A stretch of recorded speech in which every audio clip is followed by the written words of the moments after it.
I'm Nadia Taylor, Training and Exercise Manager for the Readiness Support Center. And this is Semper Gumby, a podcast about emergency management in the Corps of Engineers. We'll cover topics about disaster response and recovery, FEMA mission assignments, and Corps-specific response authorities under which we operate for things like flood fighting and coastal emergencies.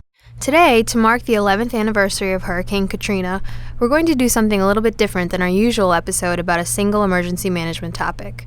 Instead, we have for you a collection of stories from a handful of USACE responders about their deployments in Mississippi and Louisiana after Hurricane Katrina in 2005. Now, we've collected these stories throughout the past few months, but hearing them again all together somehow sounds different to me now, considering the recent flooding once again in southern Louisiana. USACE, in support of the federal response, is in fact right now supporting the state of Louisiana as it responds to and recovers from this historic flooding. But in the meantime, we hope you'll have time to listen to these deployment stories and hear the real, meaningful difference that one person can make. We are facing a storm that most of us have feared. I do not want to create panic, but I do want the citizens to understand that this is very serious. The storm surge most likely will topple our levee system. This is considered by all those that do the tabletop exercises and run the computer modeling to potentially be the 1 in 500-year event for New Orleans. That's how they look at it here. As far as the evacuations go, the mayor has said that they were able to get about 1 million people out of the metropolitan area. Those who could not get out, and that may be a number in the estimated to be about 100,000, are still here in the city. People who simply have no means, no transportation, no wherewithal to get out. There are at least 12,000 of them in the Superdome behind me. First, we'll hear from C.J. Hamilton, currently a local government liaison. In 2005, C.J. deployed to Mississippi in support of the temporary roofing mission. We'll let him tell you the rest.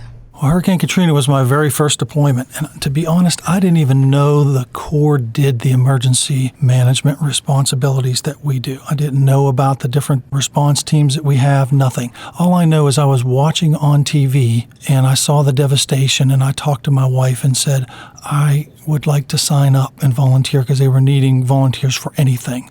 And so I sort of signed a list of send me to do anything. And they called me to be a roofing QA supervisor for the Blue Roof program. And so I went down there and did that in the Biloxi and Gulfport area. Oh, to see that kind of devastation, I'd watched it on TV, but it just reminded me of those old Vietnam movies where the guys are flying into Vietnam and they're laughing and joking and fooling around, and then they hit the ground and all of a sudden it hits them. And that's the way it was. They drove us down on the coast first, and all of us guys who were laughing and carry on, it just got quiet because it was horribly, horribly devastating. And so it was a very solemn atmosphere, and they trained us up quickly, told us how to measure for roofs, and we went out and we were measuring the damage on roofs and trying to get the work over to the contractor and inspecting the contractor when they were putting the blue roofs on. And I think we put 30,000 of them on before it was over with. But I just did that in the beginning. And then I sort of made this mistake at a meeting of putting out a few suggestions one time. And then all of a sudden they said, oh, you seem like the kind of guy we could put in charge of an office. And they sent me over to Biloxi. And before I know it, I had 17 people under me. And I was doing work like I was doing back at home and trying to coordinate everybody's schedules and work efforts and keeping up with the contractor there as well. And then I worked in Gulfport too. But it was really great to watch the map we had turn from red, which was all the properties we had to do, to slowly half green and half red, and then to turn almost all green at the end. And I just heard so many stories, because when you go to a homeowner's house and they're still living in it and you're going to put a roof over their head, it's so incredibly satisfying to them that now water's not going to leak in their house. And they about always told you their story, and they hugged you or they gave you cookies or they cried, and sometimes you cried too. And I remember when I left and I drove across the bridge I was actually staying in the casino down there that they'd converted, and all those emotions flooded into my head and into my heart when I drove across to leave after spending 60 days down there. And I just cried, just those tears, the salty ones that, when your grandma dies kind of thing. And it was just, sometimes you can just get so wrapped up in these big disasters. And that's what sort of got me excited about disaster work in the future and really led to me becoming an LGL. The storm moved directly east of New Orleans in a pretty much south to north fashion. All night long, it was headed to the south of New Orleans. And about midnight, maybe about 11 o'clock last night, this thing made a right-hand turn. There were gusts on the eastern side of this storm to 140, and even sustained winds possibly to 140 over around Slidell all the way over to Gulfport. This is what it's like in downtown New Orleans right now. And stuff is flying down the street. These are the hurricane force winds. Reporting from the hurricane in New Orleans. Come on, let's go for cover. Next up is Todd Miller. Todd is also currently a local government liaison. He deployed to Louisiana after Hurricane Katrina, also in support of the temporary roofing mission. Well, I remember we were on vacation in North Carolina when Katrina came in, and I was watching the devastation on TV, and it was horrific. It touched me personally because that's where I joined the Corps of Engineers, was in New Orleans. So we lived there for a year and a half, and my wife and I sat there watching this going, oh, look at that place, look at that place. And we were reminiscing as we're looking at all this destruction. And so I immediately put a call in to our Emergency Operations Center in Norfolk, where I was currently stationed. And I said, is there anything I can do? I'd like to volunteer. I'd like to go back. And they found a job for me being a roofing QA. And so I deployed out and headed on down there, and it was very emotional to go to a place that I lived, and I drove around daily, and I had close friends still there, and neighbors who were personally affected, and I tried to call them, but they were all evacuated.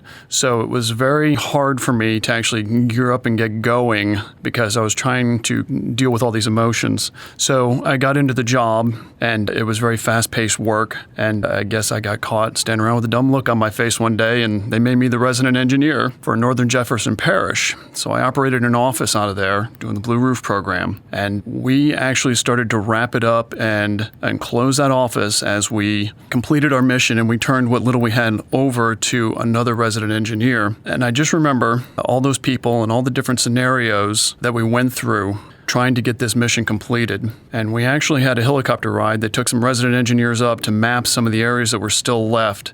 And one of the most poignant moments for me was when that helicopter took off and we started to ascend above New Orleans, and I just saw the sea of blue. And now I'd been looking at the numbers for weeks, but it didn't strike home for me until I saw that blue. And I thought, wow, we've done a lot of work here, and there's a lot of damage. And that very day, I knew that we were doing good work. There are reports from New Orleans of people trapped in buildings that have come down around them. They have made desperate calls to 911 asking for help, asking for rescue, but the rescuers can't get out. It's simply too dangerous right now.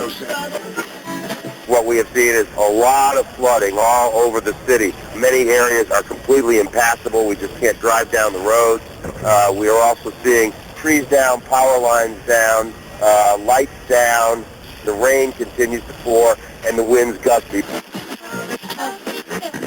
Patsy Fletcher tells her story next. Patsy is a member of the Emergency Support Function 3 permanent cadre now, but back in 2005, she was the emergency management chief in the Memphis district. Patsy, as you'll hear, had the enormous task of managing the FEMA mission assignments in Louisiana after Hurricane Katrina.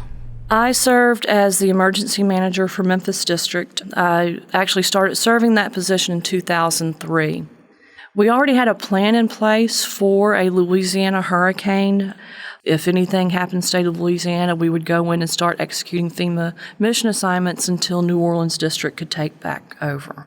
We actually received FEMA mission assignments prior to landfall. We had pre-declaration mission assignments for basically the full suite of FEMA missions.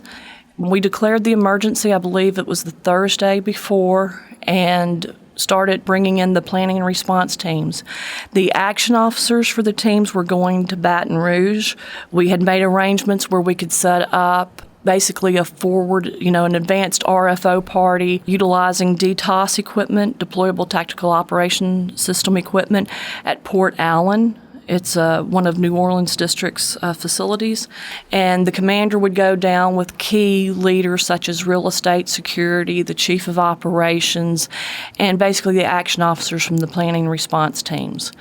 That was the plan. So the action officers were going on down into Baton Rouge area, Port Allen area, but the other team members were coming through Memphis. So we started receiving them actually the Friday and Saturday before that. The day of landfall, actually, there was probably 30 minutes to an hour where everything seemed okay. We actually had the unwatering team from New Orleans had come to Memphis, and they were set up in a conference room across the hall from our emergency operations center. And after Katrina hit, it was almost all clear. We almost had time to take that sigh of relief when suddenly we heard about the reports about the levees breaking. So what was almost a sigh of relief turned into the flood fight and trying to assist New Orleans District, because they did have people still there, and they were attempting to flood fight the levee breaks, and seeing that unfold. It was life-changing. Well, you know, as I stated, it started several days before, and we were already working very, very long hours. Maybe getting, 6 hours sleep was a good thing, even at that point before we deployed forward. For years during those tabletop exercises, I've described a recovery field office, but I had described that to many of my commanders as we went through the tabletop exercises as a mini district.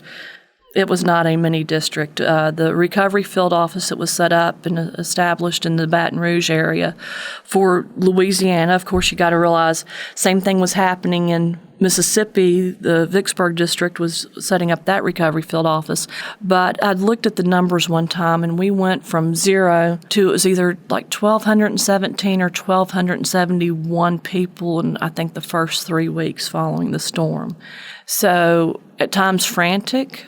The pace of it was incredible, and there just comes a point where you have to realize that it's not a sprint. It's going to be a marathon. It's going to be the long-term recovery. The plan that we had written in 1999 called for the New Orleans District to take over the FEMA mission execution after 60 days. However, it became evident pretty soon after the event that probably was not going to happen, that they were going to focus on the core authorities, the 8499, rebuilding the levees, and looking at the whole system. So we had a recovery field office for 2 years. There were times when my husband could not get in touch with me just because of the pace that we had, and he started actually having to email friends that were also deployed. And he would say, is she there? Is she breathing still? Is she okay? So it was that kind of pace, though, that you were lucky sometimes to get something at a drive-through on the way back to the hotel at night. So lasting memories that I don't think I will ever forget. I think sometimes people get tired of hearing my stories from Katrina, but as I said, it was really kind of life-changing because you see those things unfolding, and sometimes you can see where things are going wrong, and there's nothing you can do to stop them. You can just try to prepare better because you know what's about to happen. Downtown Gulfport looks like a bomb went off. Buildings lie in rubble, whole neighborhoods are obliterated, power lines strewn through the streets, and the port of Mississippi is a wreck. Katrina took the casino barges that lined this coast and tossed them on the shore like toys, crushing homes beneath them. 1 million people along this coast are without power. Tens of thousands have been left homeless. Officials say it will be at least a week before those who evacuated will be able to return. For some, there is nothing to come home to. So much has been lost here, and people are still reckoning the damage. In Biloxi, where a 25-foot wall of water came ashore, the city's waterfront was demolished. The next story from Kerry Kennedy is a really touching vignette of a small moment with a big impact. Kerry deployed to Louisiana in support of the debris mission. There are a lot of lasting memories from Katrina, but one that stands out in my mind was in the 9th Ward. When I was driving around trying to get an assessment of the debris and the situation down there to plan the contracts and the contract vehicles that we would use to help the community. And as I'm driving around, I came upon this house, so it used to be a house. All that remained was a stoop, and there was a lady sitting by herself on the stoop. And I stopped, and I walked over to her just to see if there's anything I could do for her, and sat down beside her and asked her, is there anything that you need? Is there anything I can do for you? And she said, do you have a bottle of water? So that memory sticks with me, and I gave her a bottle of water, and she had tears in her eyes. Something so simple as a bottle of water meant so much to her. That's all she needed. And to be able to help her and give her that bottle, it meant something to her, and it meant something to me. Sometimes we have to take ourselves out of why we're there, and we're all humans, and we're there to take care of the victims, however that is, however big or small that is. So that was one way that I was able to help her, and it's left a lasting impression with me. The city that sits below sea level is now under sea. People who thought they were unscathed by Katrina woke up to rising floodwaters. The city is now cut off from the outside. The main I-10 bridge to the east shredded by Katrina's storm surge. Other access routes underwater. Officials estimate that 80% of New Orleans is now underwater. Helicopters spent the day on a virtual house-to-house search from the air, looking for stranded families. Coast Guard choppers hovered over houses and delicately lowered rescue baskets, winching stranded survivors one by one. National Guard teams carefully lifted people into the air on rescue seats. On the ground, a different picture. Boats lined up with families rescued from second stories, attics, and rooftops. Finally, we'll hear from Joel Hendrix. Joel is currently the Readiness and Contingency Operations Chief for the South Atlantic Division. He deployed to Louisiana after Hurricane Katrina when he was the Emergency Management Chief in the Honolulu District. Well, at the time of Katrina, I was the Chief of Emergency Management in Honolulu District, and I got a call asking if I could deploy as an assistant team leader to Baton Rouge. And this was the day of the storm, and we were watching it on CNN. We were going to be what we now call local government liaisons. And because I had some experience, I was fortunate to get assigned to St. Bernard Parish.